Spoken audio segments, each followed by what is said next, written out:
Some people who return to life after a clinical death report unusual out-of-body experiences that fundamentally change their perception of life and death, while others claim to have experienced nothing unusual and do not remember their sensations.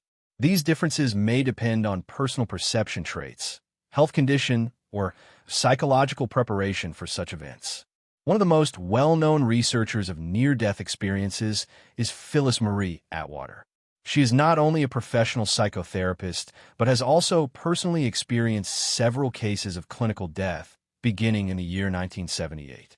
Each of these events left a deep impression on her memory, and she was able to preserve vivid recollections of what happened at the moment she lost her physical body consciousness. Phyllis decided to share her experiences with others, despite possible mockery and criticism. She was convinced that her experience would help others better understand the nature of life and death. Atwater described her out-of-body journeys as something amazing. She spoke about how she felt outside of her body, observing events from above and experiencing a strong sense of love and peace. These experiences fundamentally changed her view of life. She realized that life is not just the mere existence within a physical body, but a much more complex and multifaceted process. Phyllis is convinced that such experiences can help people overcome the fear of death and learn to appreciate every moment of their lives. In the year 1978, I died 3 times. My first clinical death occurred in January, the second in March, and the third in October. After that, I had 3 severe relapses. I had to relearn how to stand and walk and completely rethink my beliefs, said Phyllis Atwater. Phyllis confronted clinical death in January 1978. On that day, she was in the hospital, and suddenly, an unbearable pain overtook her body, penetrating every cell of her being.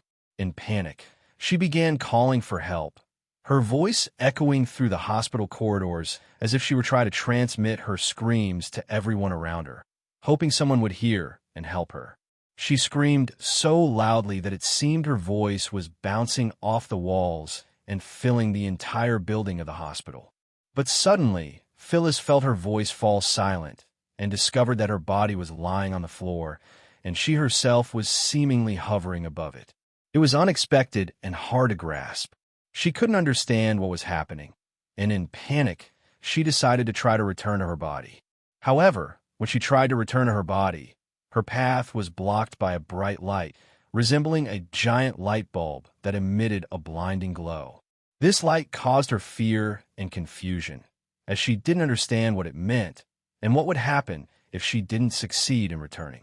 The situation worsened when strange black droplets, resembling ink stains, appeared around her. These droplets looked ominous and mysterious. They slowly spun around her, creating an atmosphere of concern and uncertainty. I couldn't understand where these stains came from. When I looked at them, my fear grew even stronger, Phyllis said, but soon she returned to her body. It felt as though her essence was stretched, like a rubber band being pulled in a slingshot, then suddenly released through the top of her head. She returned to her body and felt herself pass through it, all the way to her fingertips. When she opened her eyes, the head nurse stood before her, looking as though she had just seen a dead person. In March 1978, Phyllis Atwater experienced clinical death again. This time, it was not just a tragic event, but a true turning point in her life. She found herself in an endless void where she had the unique opportunity to observe her life from the outside. In this state, Phyllis could not only see her actions, but also the consequences of each of her thoughts. This revelation was a real shock to her. She realized that every thought that entered her mind was released and began its own life, influencing the world around her. Phyllis was astonished at how her inner experiences and ideas could influence nature, plants, water, earth, and air. She understood that no thought or emotion goes unnoticed. No one in her circle had ever told her about such a power of thinking, and this knowledge completely changed her perception of life. 7 months later, Phyllis experienced clinical death again. As with the previous experiences, she did not meet any of the deceased, which emphasized her loneliness in these unusual states. But during her third near-death experience, she heard a powerful voice that seemed to come from the universe itself. The voice spoke words that became crucial for her fate. "You must tell the whole world about your experience." For Phyllis, these words became not only a prophecy, but also a call to action. She understood that her experiences could be useful for other people and that she had to share her knowledge about how thoughts shape reality. This awareness gave her the strength and motivation to conduct further research and write books. Phyllis began a large-scale study in which she interviewed around 5,000 people who had experienced clinical death. Among the interviewees were both adults and children.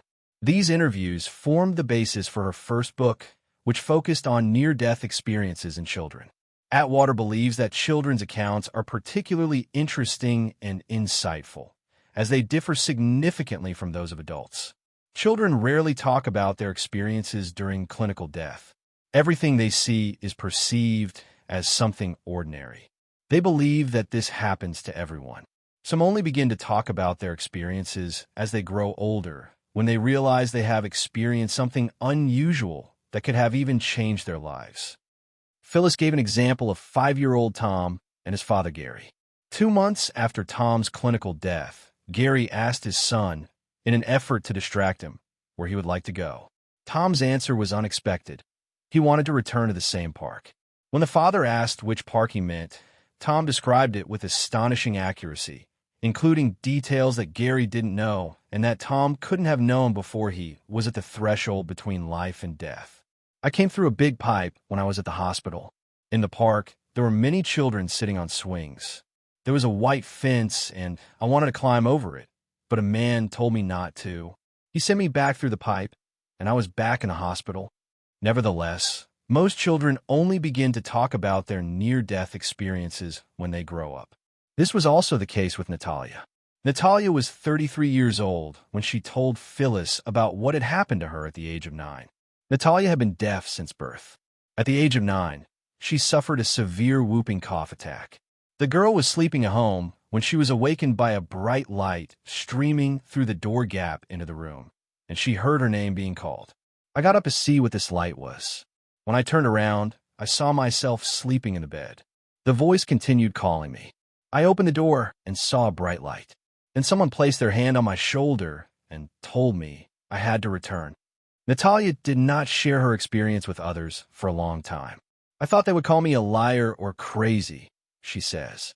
In her investigation of the experiences of both adults and children, Phyllis Atwater concluded that for many people, the greatest shock after death is the realization that their life is not over.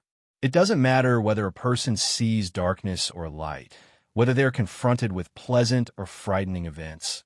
They're shaken by the fact that they still exist. They can still think, hear, see, and understand. This can be compared to a radio. We live on a frequency, but then something happens that changes that frequency for us. The old frequency continues to exist, but without us. Some people begin to realize this while still alive. When this happens, they start to understand that the world is very different from how it seemed before. The knowledge of life after death changes people. Such individuals experience amazing changes. They become kinder, stop striving for the mirages of material pleasures, because they realize that our future lives will be connected to a completely different reality, explains Phyllis Atwater. And what do doctors say about this? One of them, who is interested in this question, is Phyllis Atwater, an experienced specialist in intensive care. The scientist says, "I am constantly witnessing the phenomenon of death. As a doctor, I use all available technologies to bring someone back to life, but there is something incomprehensible. I have seen many clinical cases that cannot be explained from a scientific point of view, at least not yet." Phyllis Atwater began searching for answers to the questions of what death is and whether there is life after it at the beginning of his medical practice in the late 1980s. An incident that seemed like the plot of a science fiction movie led him to investigate this question. The boy was brought to the hospital where Phyllis Atwater worked after a fire broke out in his house. The boy's mother died at the scene, and the boy suffered severe burns.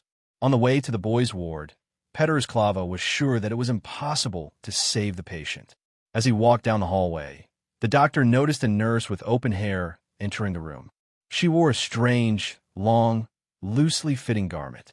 A few seconds later, Pederisklava entered the room, but the nurse had already disappeared. Soon, the devices began to show a deterioration in the boy's condition, and despite attempts at resuscitation, they were unable to save him. The boy died. This case was often recalled by Pederisklava as he tried to understand who the woman in the strange clothes was. Today, the scientist is convinced that it was the boy's mother who had come to help her son leave his body. In Pederisklava's practice, there were many more cases where seemingly hopeless patients returned to life and reported out-of-body experiences. One of these cases occurred when a 12-year-old boy was brought unconscious to his home. In the intensive care unit, he was connected to a ventilator. The patient was in a condition where there was practically no hope of saving him, recalls Pederisklava.